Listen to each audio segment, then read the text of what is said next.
lullaby and good night, with roses bedight, with lilies o'erspread, is baby's wee bed. Lullaby and good night, thy mother's delight, bright angels bedside, my darling, abide. Lay thee down now and rest, may thy slumber be blessed.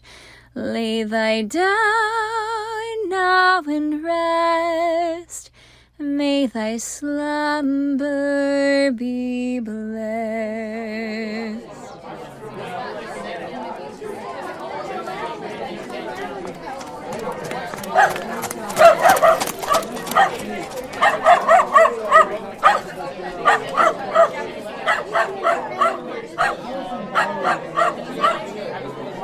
I will have order in my courtroom.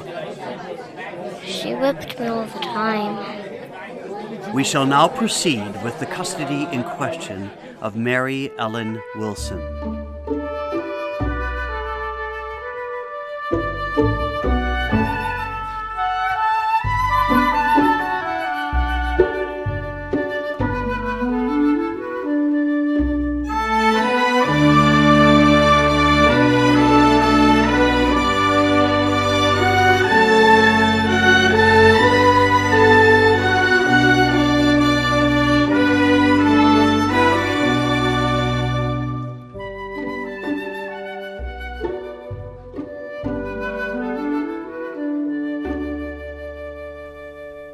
In the mid to late 1800s, in New York City, there was a man whom fate never intended to be nameless. He was a very wealthy man who wanted to be a writer of theater plays. He failed. He was persistent in his quest to be in the world of beautiful theatrics. For years, he didn't stop writing scripts. He continued to fail. His literary output received nothing but criticism and rejection, which prepared him for the different destiny that fate had designed for him. Instead of living his life as a successful writer, he became a hero. As all heroes can tell you, it isn't an easy life journey. People, back then, either admired him or they despised him. Nobody could ignore him. Attractive or repulsive, he was a day-by-day story depending on what all the NYC newspapers would write about him each morning. Get the Morning Tribune! Mr. Henry Bergh has another bee in his bonnet. Only a nickel! Read the Times on your way to work. Who's more dangerous, Mad Bergh or Mad Dog? Have you ever read about people and events in a history book and felt in your bones that you had discovered someone new who was actually long gone from daily life? There is both a lushness and a harshness that pushes and pulls you into somewhere and nowhere, someone and no one at the same time. Discovering people that are impossible for you to meet because they are from the past when you are living in the present. Feeling a mysterious sense that creeps into you, making you question if history is truly designed by some invisible force of energy to serve a past, present, and future purpose. Henry Bergh, Etta Wheeler, Mary Ellen Wilson, Fannie Wilson, Mary Connolly, Judge Lawrence, Jerry Elbridge, Matilda Bergh, Caroline Wright, a woman named Margaret with a last name nobody remembers. Once upon a time, true-to-life characters whom fate, destiny, arranged to meet and bring together for the future, for the happiness of animals and children. Yet characters whom time has washed away from the history books. My name is Mrs. Charles Wheeler. I am an Irish New York City woman given the name Etta. Fate decreed that I should remain nameless in history. For such I am grateful. It is Mr. Henry Bergh who deserves to have his name remembered. He began both the Society of the Prevention of Cruelty to Animals and the Society for the Prevention of Cruelty to Children. I can tell you the story of Mr. Bergh, as if the long-ago voices and sounds of both humans and animals are lingering in my brain, like fog floating through the air and gushing into my clogged-up ears. On the newspapers in New York City reported about him on practically every morning for a number of years. My old man keeps yelling about how I got a wild mouse running around in my useless brain. Maybe a mouse crawled through one of your ears when you was sleeping on the floor, 'cause your old man don't got enough money to buy you a bed. I ain't got no wild mouse inside my head. You as dumb as my old man. I can't stop my worrying. If the old man don't stop coughing and whining, his legs don't stop buckling when he's walking, and his skin don't stop crackling, and the stinky yellow gunk don't stop dripping out of his big nose, then he's gonna drop dead on the street. Maybe your old man should go to the hospital. NYC ain't got no hospitals for horses. I thought you was talking about your old man. I got two old mans. One's my dad, and the other's my dad's garbage wagon-pulling horse he named Old Man. Gee willikers, I'll bet your poor old ma sure is glad your old man didn't name his horse Old Lady. Your ma would be as mad as one of those crazy sick horses that got the big sickness killing horses all through this city. My ma says maybe old Henry Bergh will solve the problem about the sick horses, like he solved the problem about the men shooting all the passenger pigeons that barely don't exist anymore. I sure would like to have seen one of those old passenger pigeons before they started getting all shot up and disappearing from this here earth. Sure, I'm hoping horses don't all disappear, but my old man hates old Henry Bergh. Says he wastes his money trying to protect stupid, lazy, stinking turtles on those ships, being sent here for turtle soup in the fancy restaurants for rich people. But my ma keeps telling my old man he ain't never before and he ain't ever in the future slurping a spoonful of turtle soup on account we ain't got money. So he gotta stop yelling at the top of his lungs about such stuff. My pa keeps saying to my ma that Henry Bergh is a God-blessing saint for trying to help the wild, hungry dogs on the streets here. But my ma says Henry Bergh ain't no saint, 'cause God's chosen saints got to be dirt poor with no money. And Henry Bergh got so much money, he uses dollar bills to wipe his face when he's eating his supper.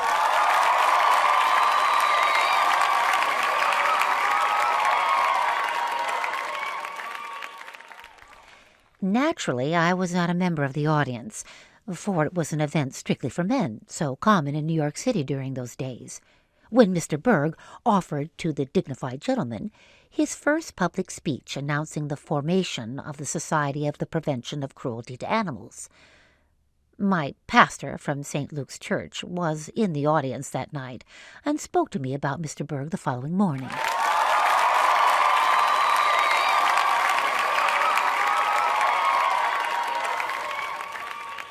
Welcome. I thank you, gentlemen, for coming here tonight, despite the foul weather. What I have to propose to you tonight is of the utmost urgency and will be undertaken with the most sincere dedication if supported and approved by your numbers.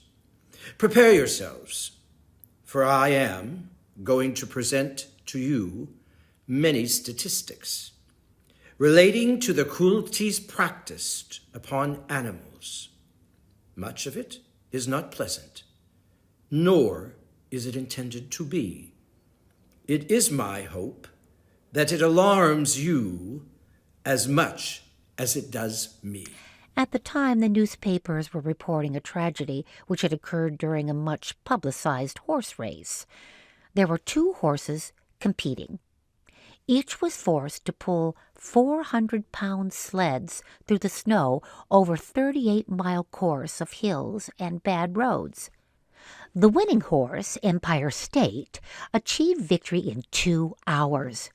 The other horse didn't finish due to exhaustion. But while Empire State's owner was greedily collecting the $500 winnings, Empire State suddenly collapsed and died from spasmodic colic. More than many men were shocked and outraged. Many of us women were also. However, newspapers didn't report the female rage. Perhaps it was because women were not permitted to purchase tickets for a chance at the winning of $500. It is necessary for public citizens to become the eyes and ears to work with our campaign to sound the alarm for the reporting of animal abuse. We must be willing to take risks for our own safety. In Philadelphia, a man tried to stop two men from beating a horse with a club.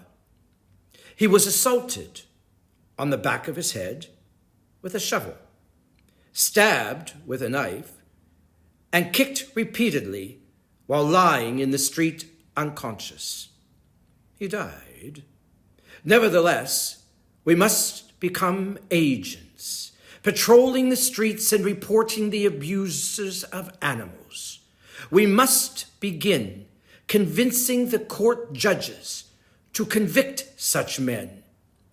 We, along with the police and the judges, must provide active interference on behalf of the helpless animals.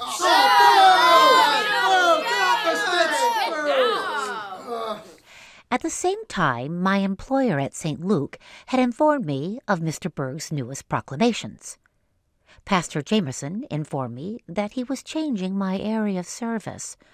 No longer would I serve the destitute families I had been honored to help, but my new territory would be that of impoverished families between 47th and 53rd Streets. I attempted to object. However, fate silenced my pleas. Pastor Jamerson refused to change his mind. He believed that I would rise up to the new challenges affecting the new faces I would come face to face with. While listening to his words of encouragement, forced to silence my protests, I had no suspicion that the two of the new faces would be that of 53-year-old Mr. Henry Bergh and the other of a 9-year-old Mary Ellen Wilson, or 7 years old. A birth certificate was not discovered.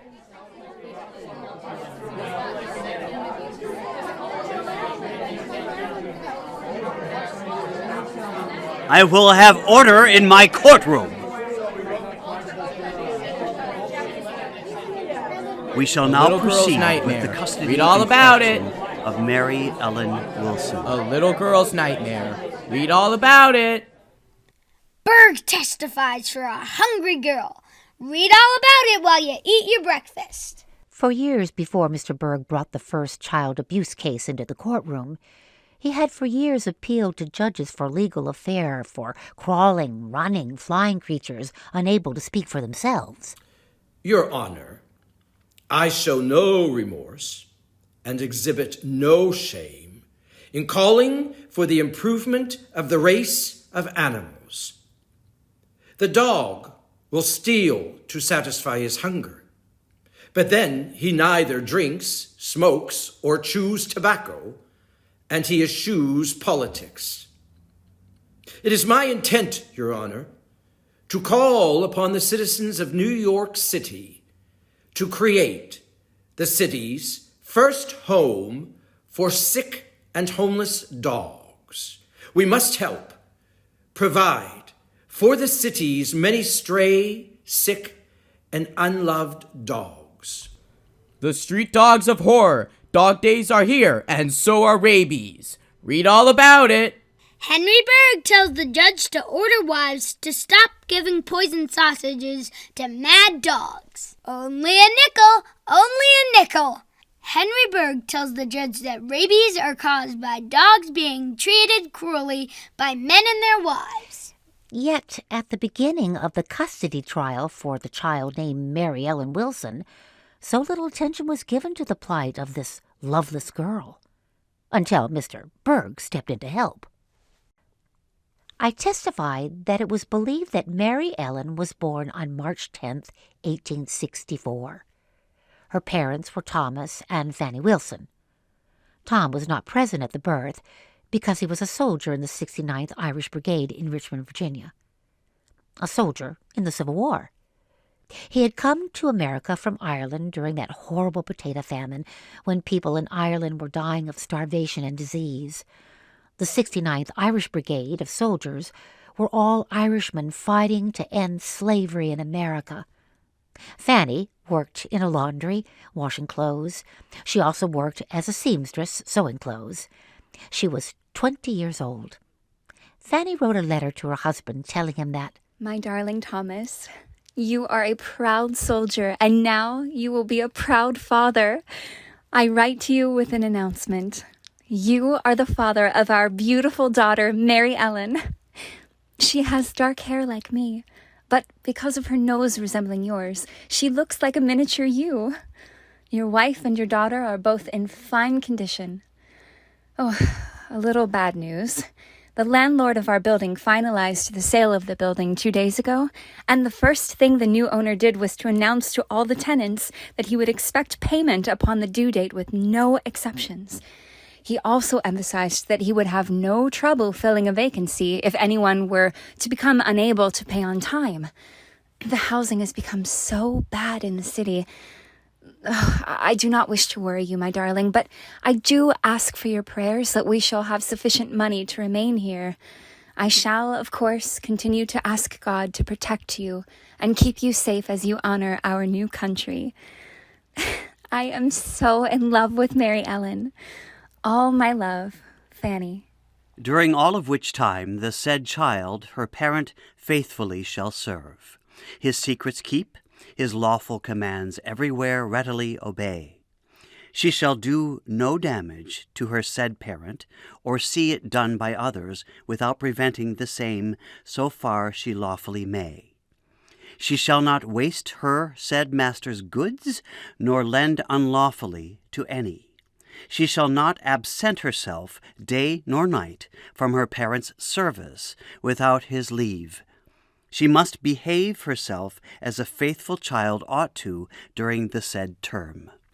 The attorney, Mr. Jerry Elbridge, whom offered his services to Mr. Bergh to represent the child's case in court, had presented the most unreasonable document to the judge. Furthermore, it reads that the said parent shall use the utmost of his endeavor to teach or cause to be taught or instructed the said child in the trade and mystery of housekeeping and plain sewing, and procure and provide for her sufficient meat, drink, apparel, mending, lodging, and washing fitting for an adopted child, and cause her to be instructed in reading, writing, and arithmetic during the said term.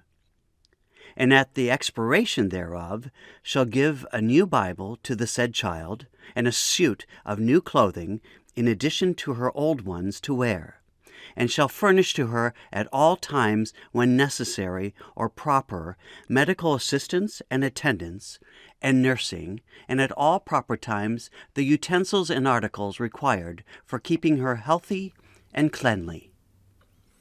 It is true, is it not, when I say that Mary Ellen was barely 2 years old at the time? If so, the truth is that she did not enter into adoption of her own free will. Read all about it. 9-year-old girl's adopted mother arrested for cruelty. Get your copy of the Tribune right here. Only a nickel and you can read all about the starving girl held prisoner in the closet. And the fate of the child's mother, Mrs. Thomas Wilson? Fanny continued to work at the laundry. However, she was not permitted to take the baby to work with her. With the help of a friend, it was arranged for Fanny to temporarily place Mary Ellen with a woman. Temporarily. And then one night, Fanny received a letter from a soldier named Ryan Sullivan. Dear Mrs. Wilson, I am taking it upon myself to tell you that yesterday your husband was killed in battle. Corporal Tom Wilson, as you know, he was a good man. Tom was a man of courage and dedication, and he displayed those traits on the battlefield right up until the second he died. Before he died, Tom asked me to tell you that he loves you, and to have you give Mary Ellen a kiss for him. I offer you my deepest condolences. When I hear such stories as you just shared, I often wish I could see a photo of the people in the story. For instance, once in America, there were millions of passenger pigeons, birds that filled the sky. I have seen a photo of the last passenger pigeon. The last one. They are now extinct. Not one left alive. Oh, I saw passenger pigeons flying over New York City. Mr. Bergh continued to make newspaper headlines when he declared war on a very influential sportsman named James Gordon Bennett, Jr. He was the owner of a newspaper, and he organized the first tennis matches in the United States. He was declared enemy of Mr. Bergh because Mr. Bennett organized pigeon shooting contests. A pigeon shooting tournament was announced in New York City.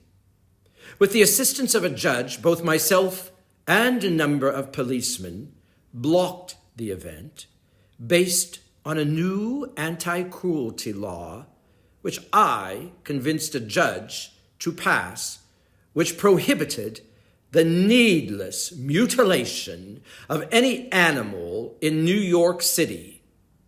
Of course, the newspapers condemned me with terms such as fanatical tomfoolery and sick sentimentalism. Read it here. The New York Post announces new headline. Bergh is right. Christians should not inflict pain on God's innocent creatures. NY Herald, on sale right here. Bergh intends to seek prosecution. Yards filled with dead and wounded birds from Bronx tournament in Jerome Park. I have lost everything I have ever loved. Fanny, desperate in grief, fearing her sufferings were punishment from God, attempted to continue working and being reunited with her daughter. However, poverty, fired from her work for refusing to submit to the inappropriate and violent actions of her employer, homelessness, and seeking relief in alcohol, forced her to marry a man she did not love. Horribly, the woman who was taking care of Mary Ellen had also been stealing Fanny's pension money sent to her by the United States government for being the widow of a Civil War soldier. When the woman was in severe trouble, she lied to the government and said that Mary Ellen was her child. She disappeared with Mary Ellen. When Fanny and her new husband finally found the woman, she told Fanny that Mary Ellen had died. Devastated beyond devastation, Fanny disappeared. No attempts by any agency in New York City were made to locate her. Why, Mary Ellen? I cannot hold you ever again. Forgive me, my little girl.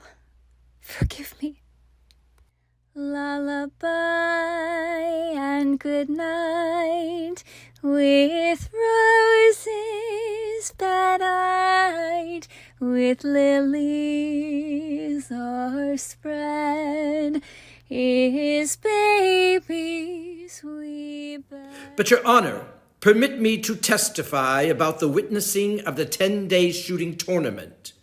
Not only as we there seeing illegal gambling, but I watched over 20,000 passenger pigeons being targeted by the shooters who were competing for prizes such as furniture, bottles of rum and whiskey, and of course money. An unspeakably cruel sportsmanship pastime, and the ground looked like snow had fallen with hundreds of thousands of feathers shot off the pigeons. This, Your Honor, was called the Carnival of Passenger Pigeon Murder. Your Honor, I should very much appreciate the opportunity to express my support of Mr. Henry Bergh, insisting that the government create a legal ban on vivisection experiments on creatures such as cats. My name is Caroline White. Mr. Bergh assisted me and my fellow women to create Philadelphia's first chapter of the Society for the Prevention of Cruelty to Animals. At first, the men, with the newly formed chapter in Pennsylvania, refused my passionate offer for help, based on my being a woman. However, when Mr. Bergh interceded by proclaiming, "The irresistible power of women lies in the mighty influence of her gentle and melodious voice. Thus, with Mr. Bergh's advice, I created the women's branch with a team of 30 women that eventually surpassed the male branch in both size and influence. Within 1 year, over 400 women joined our cause. Our motto is reverence, kindness, courage. Read all about it.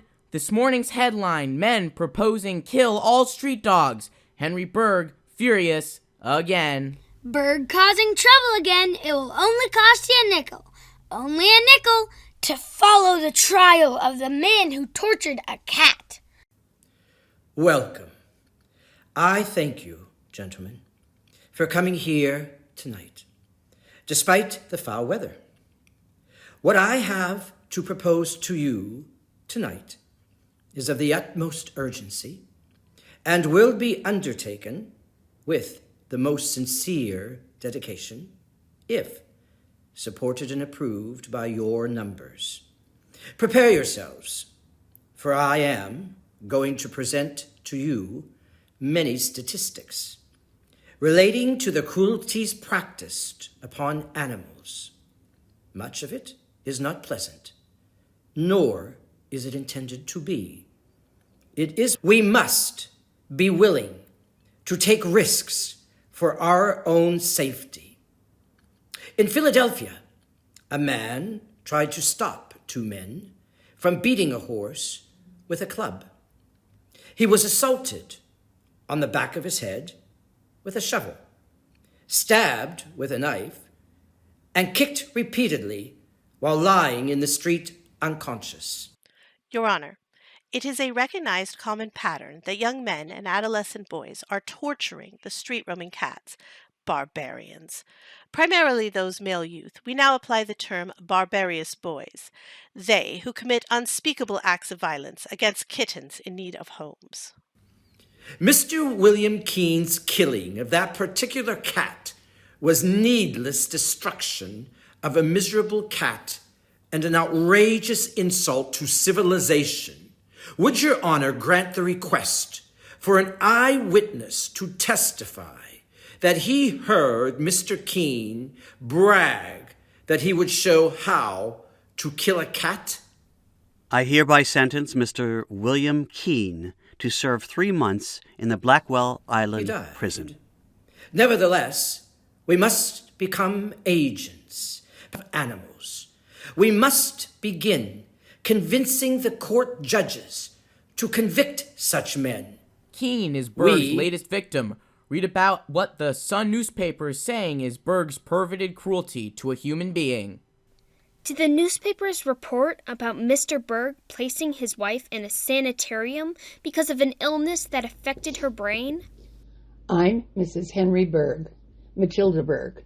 There are moments when I take total delight in the passionate escapades of my husband in his unlimited desire to protect animals of all species, even those he disliked, primarily dogs and cats.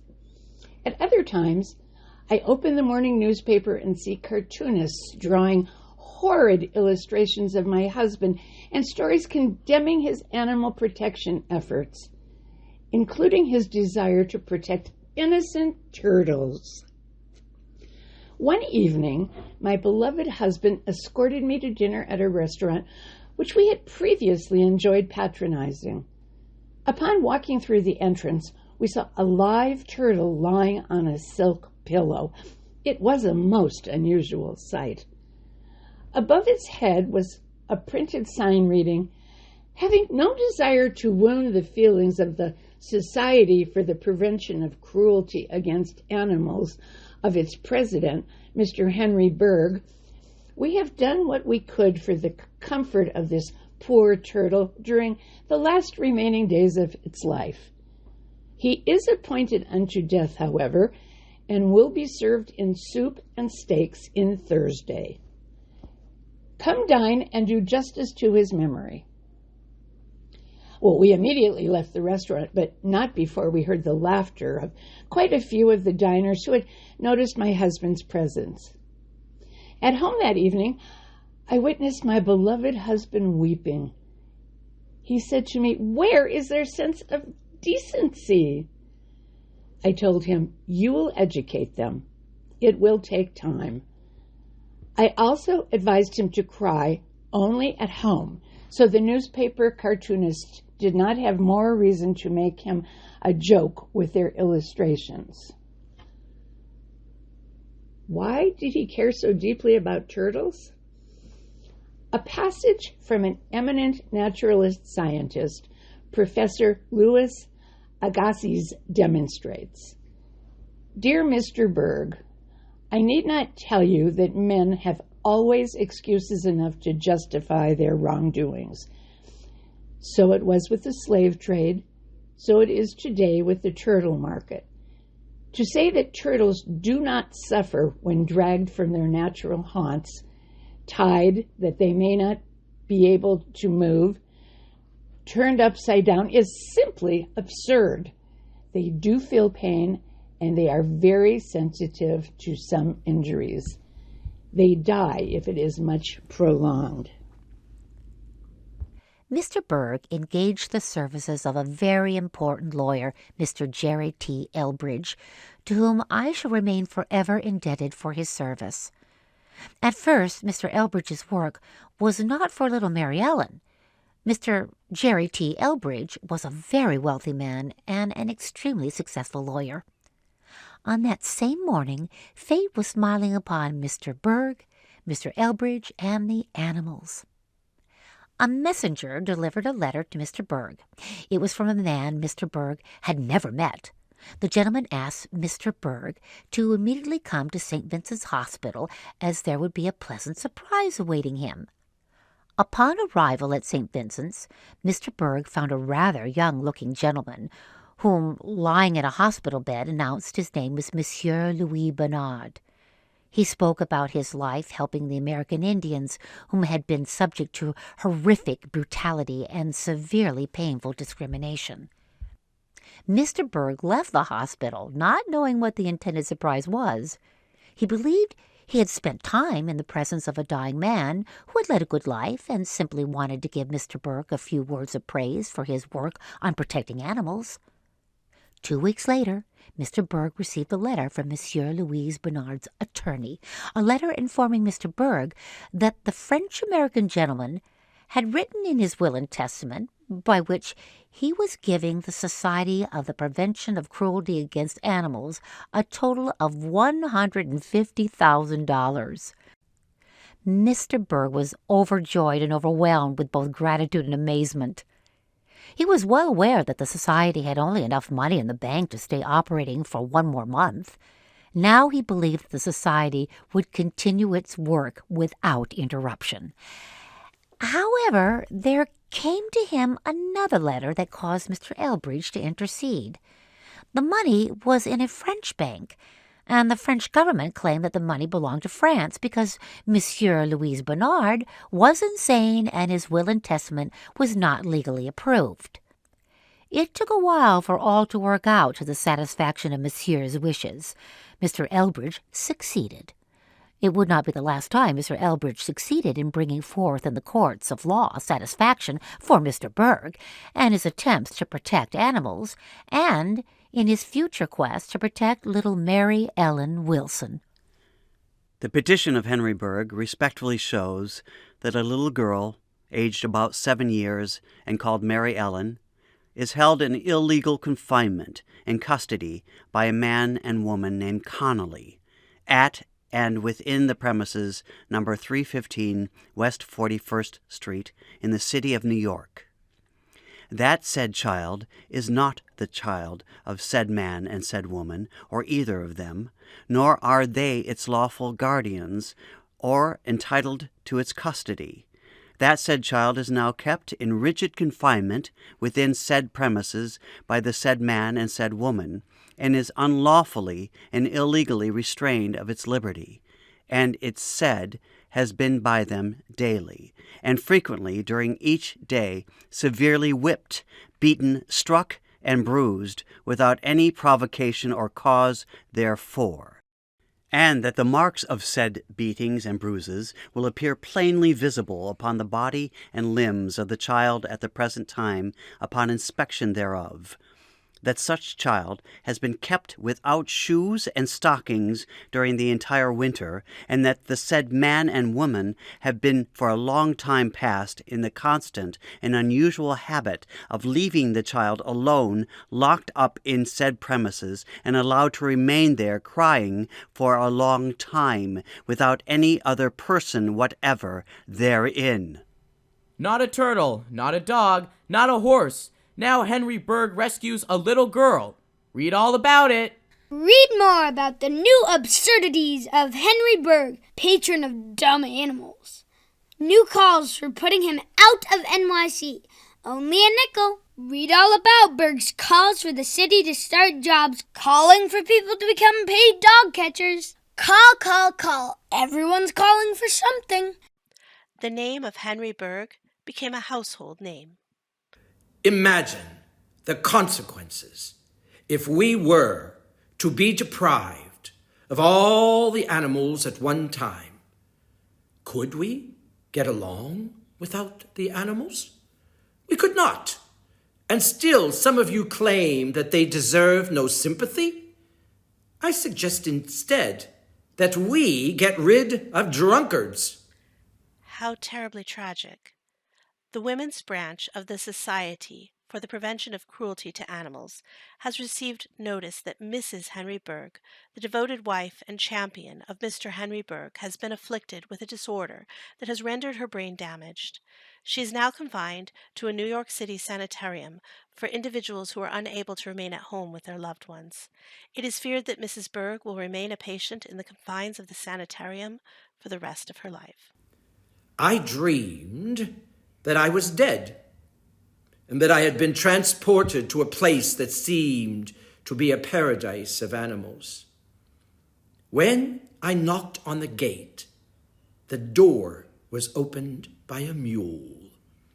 I took off my hat, bowed respectfully, and said, "Pray, Mr. Mule, will you allow a man to enter?"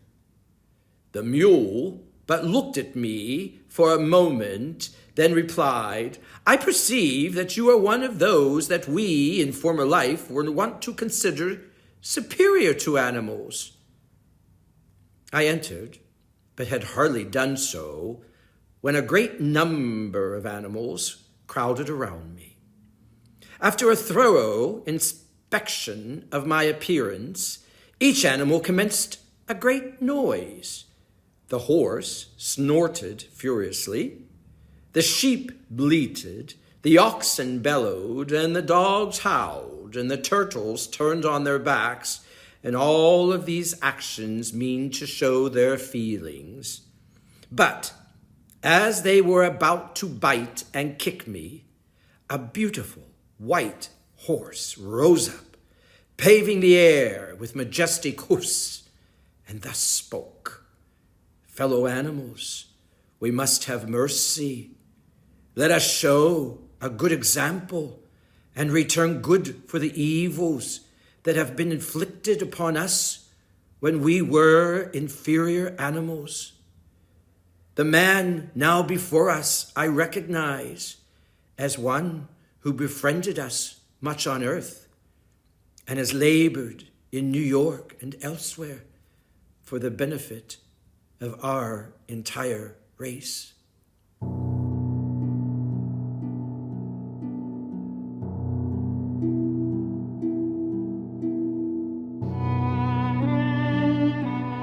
Please don't hit me. I haven't lied.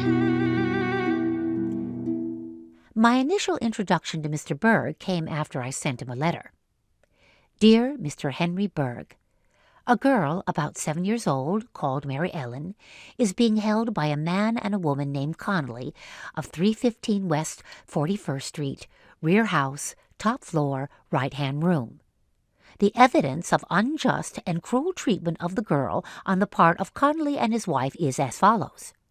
Mr. and Mrs. Smith, a German couple living in the adjoining rooms, assess that through the partitions dividing their living rooms, they can hear very clearly a child being severely whipped every day, sometimes more than once. They also said that during the 4 months the Connollys have occupied these rooms, the child is kept within them, having been seen outside only once and just for a moment in the yard. Each time she has been seen, she has been without shoes or stockings. This includes the coldest winter months. Whenever the Connollys are away, she is locked in the bedroom, the windows nailed shut, and the outer door being also locked. Mr. Smith is ready to swear to the above facts, as is his wife. Yes, Your Honor.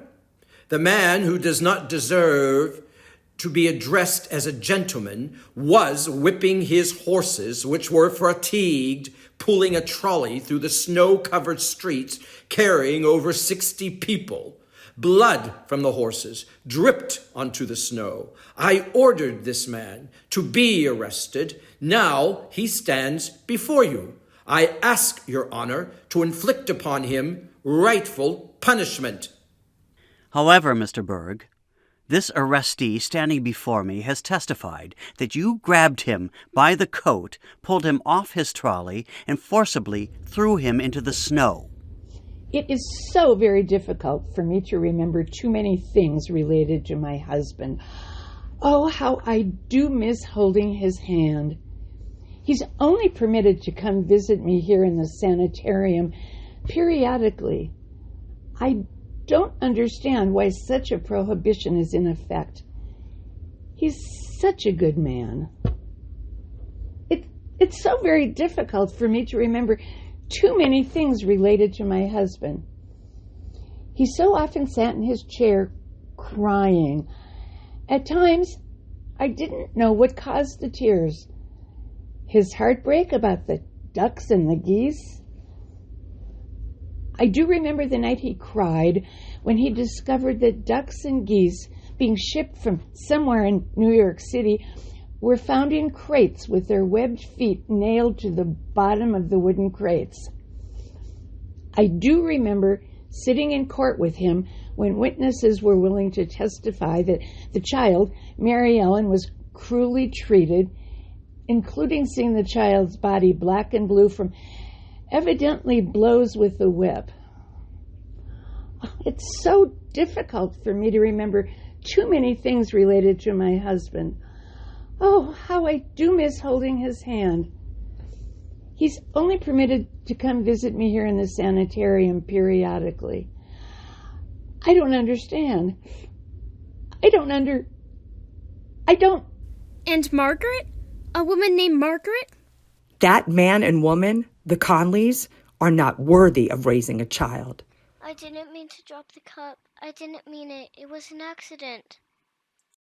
Please don't. Please don't. I didn't know. Please. I could hear through the walls. I could hear the child crying every day. I listened to Margaret's concerns. I once knocked on the door. Mrs. Connolly opened it. But before she did, I distinctly heard a closet door slam shut. I heard the voice of a crying child begging, pleading. Please don't. Not in the closet. Please, no. I'm hungry. I don't want to sleep in the closet. No. When Mrs. Connolly finally responded to my knocking, I asked her, bluntly, if there was a child in need. Mrs. Connolly told Margaret that there was no food in the house and the little girl was crying, and that unless Margaret could return with food, she should mind her own business.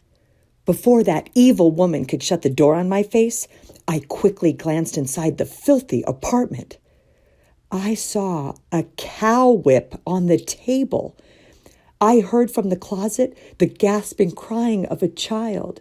When Margaret informed me of her discovery, I immediately elected to do something to rescue the child from the clutches of such an abominable woman. Then on Easter Sunday, Etta Wheeler came to visit me. I told her that I believed the child was alone, for I had heard Mr. and Mrs. Connolly exit their apartment. I peeked outside my door and saw them walking down the hallway to the stairs. I told Margaret that I had spoken to Pastor Jameson that morning and that I was going to speak to the police. You are an angel walking this earth, Etta Wheeler.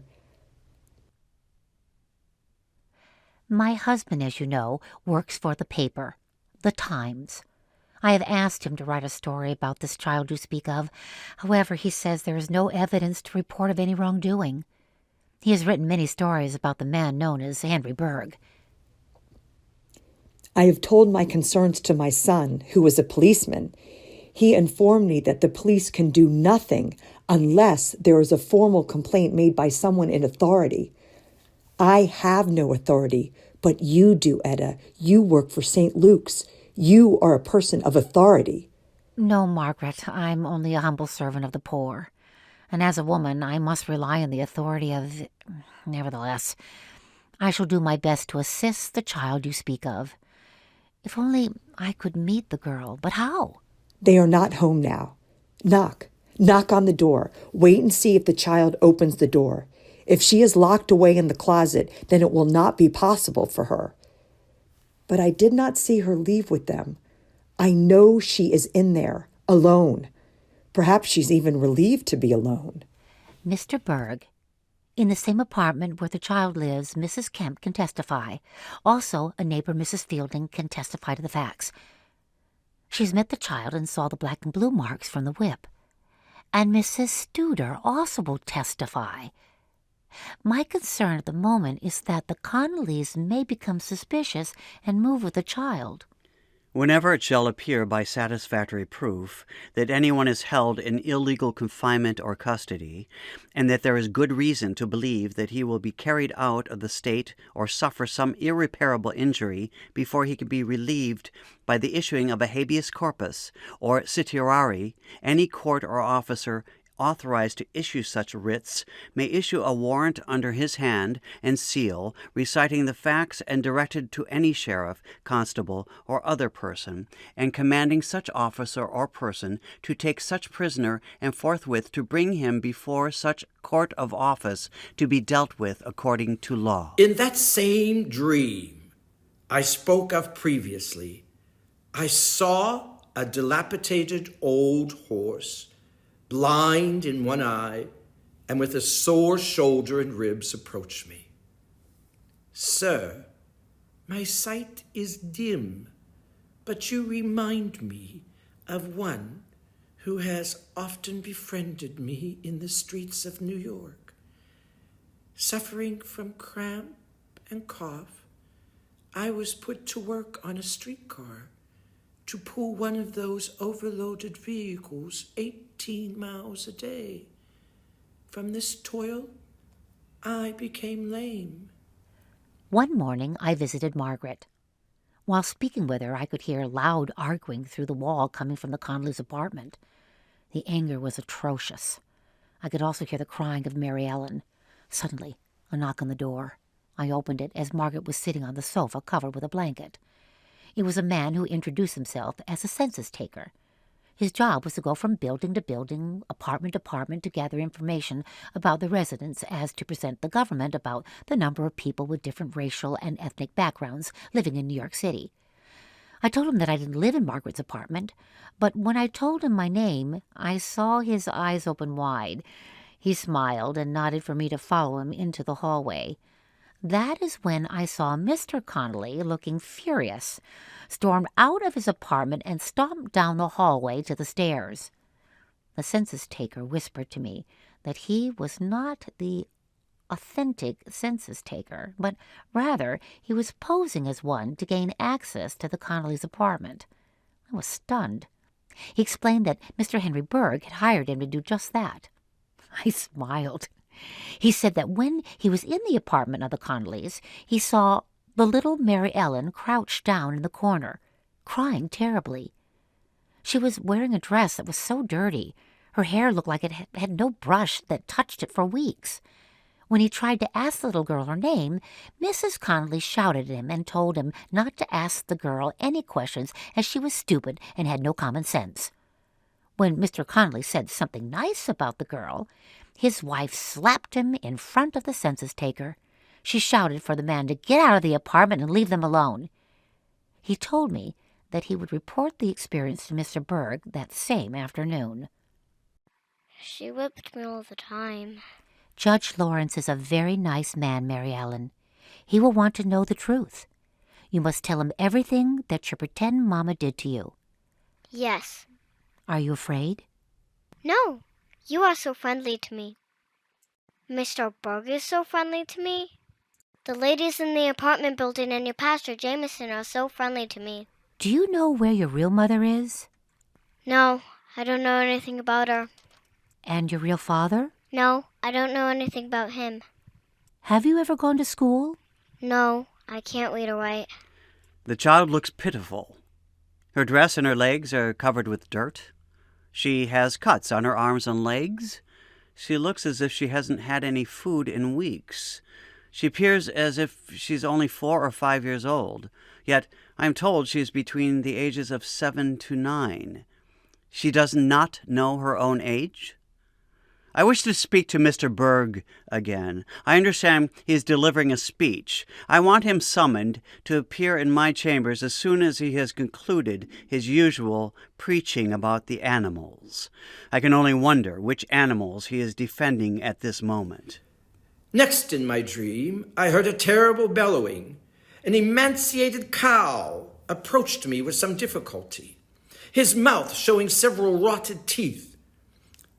Bones could all be counted through the skin, which resembled the leather covering of a trunk, and the tail hung, or rather dragged behind, like an icicle in the winter sun. The cow's appearance oppressed me as with a nightmare. The cow said to me, "For 18 months I have been locked up with other unfortunate cows in a pen where there was scarcely room to stand." I don't remember in which history book I read it, but I do remember reading the sentence, "So many places we read about in history books have since disappeared, but if we spend enough time reading about them, we feel we have passed through those doors." Next witness, please. Caroline White, Your Honor. I should like to offer as evidence the pamphlets produced and distributed by the Women's Branch of the Society for the Prevention of Cruelty to Animals. This one, Your Honor, is titled Early Lessons in Kindness. This pamphlet is titled Take Not the Life You Cannot Give. We women believe that kindness must go hand in hand with reverence toward the lives of animals. Taking a stand against animal cruelty takes moral courage, for which we intend to teach the children. The world is in need of boys growing into men with kind hearts towards animals. We are asking that children, particularly boys, sign the Band of Mercy Pledge, promising to be kind to all harmless living creatures and to do their best to protect the animals from cruelty. I have often dreamed much as the one I've related to you tonight. They probably invade my restfulness to remind me, when I grow unsure, of the good things our society has done for mankind. No, I did not misspeak. I said mankind. For in treating animals thoughtfully, our children reap the benefits of that kindness. Our horses do not fall sick, and they live longer under this kind of treatment. And most of all, our children grow up with a reverence for all living things, and that is consequential. Teach our children kindness, and in generations to come, cruelty might be erased from our existence. Did Mrs. Connolly, the woman you call Mama, beat you? When she's mad. Every day. Did you ever tell anyone and ask them to tell Mrs. Connolly to stop beating you? No. Every time someone knocked at the door, she hid me in the closet. If I would cry, she would take me out of the closet and hit me with her scissors. What will you think if I decide that you must continue living with Mrs. Connolly? I want to live with Mrs. Wheeler. She likes me. I want a mama who likes me. I would like to know more about Mrs. Connolly. When we meet the villains in the history books, we are fascinated by them because we are not like them. Yet without the villains, there would be no historical heroes. Sometimes when I close the book, I wonder if villains are placed in the world by fate, only so fate can create heroes. My wife is 38 years old. Yes, she is a married woman at the present. However, I am her husband, Tom Conley. I left the marriage. She is a cruel woman. She had 3 children from her first husband, Tom McCormick. All are in heaven now.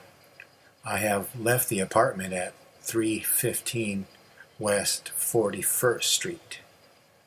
My wife remains there with the child Mary Ellen, who is a very good girl. I like her. She likes me, and we like each other. She will tell you that I never beat her. 2 times after my wife beat her so severely that I was scared she would die, I snuck away with her when my wife was out of the apartment. I took the child to the office building at the city's Public Charities and Corrections. They paid no attention to her. They said she looked fine, so I didn't take her anymore. Your Honor, I was criticized severely. Not as much nor as many times as Mr. Bergh, but I have experienced my share of complaints for my work in preventing cruelty to animals. As an example, Your Honor, I was asked by a professor at a hospital to provide him living dogs for his surgical experiments. I refused. I told him I would provide to him dogs who had died so that he may experiment on them. He refused. Thus, he instigated a campaign within the New York City medical community to strip me of my good reputation.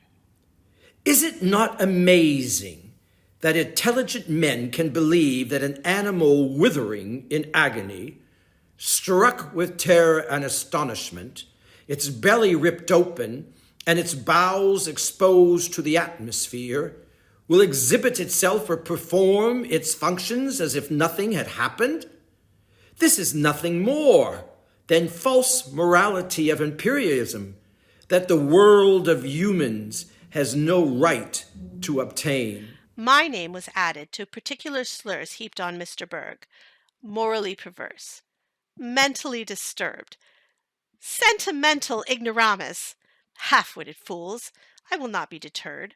I vow to spend the remainder of my life fighting for the protection of animals. Read all about the trial of Mary Connolly, the most hated woman in New York City. Who does Henry Bergh care about more? Mary Ellen Wilson or Pilot the Elephant? Read all about it in the Times. Only a dime. I was delighted to lie in my bed.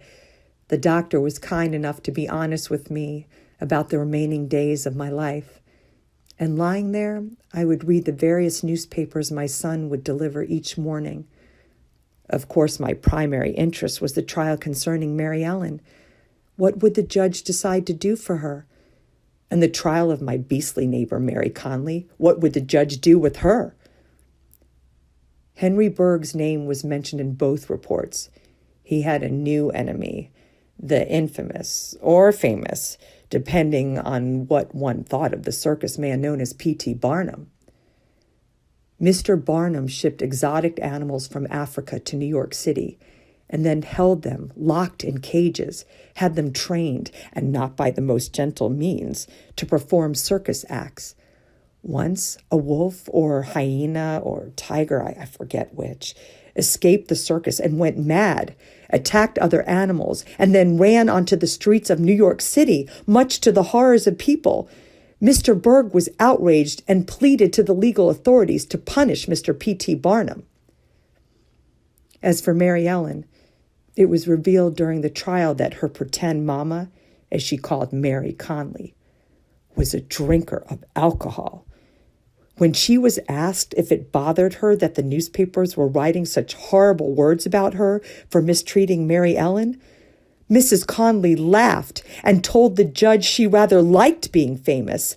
Abominable! When I read that, I nearly died right there and then in my bed, sooner than the doctor predicted. I don't know why she whipped me. I tried to be a good girl for her. I always washed all the pots and pans. I did the sewing. I didn't go outside and play and get into any trouble. I wanted to take a bath, but she didn't let me. I had to wash my hands and face and hair in the kitchen sink with cold water. When she hit me with the broom, I didn't scream loud. Only I screamed a lot when she hit me with the whip. I was embarrassed when the policewoman asked me why I was so dirty. She said to the other policewoman it didn't ever look like I took a bath for 2 or 3 months. The 2 policewomen gave me 4 baths the day they met me. I liked it. Am I going back to live with my pretend mama? Why did that policeman arrest my pretend mama? She's gonna take care of me if she's in jail. Why is she in jail? When is my pretend daddy coming back to live with us? Doesn't he like me anymore?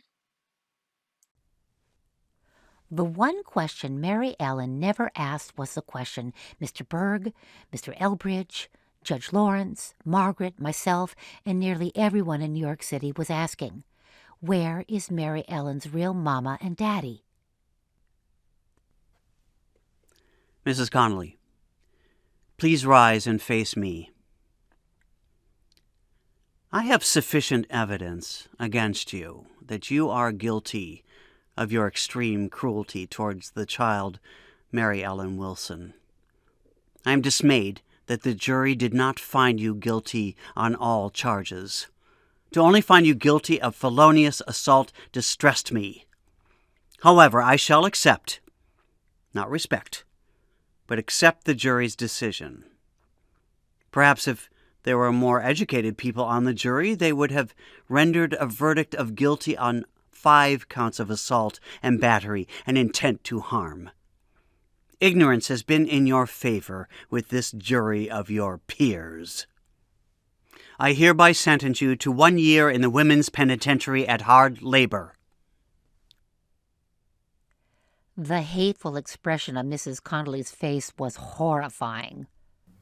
Your Honor, my investigation has revealed that the child's father was killed in battle fighting to end slavery, as witnessed by what historians shall forever refer to as the American Civil War.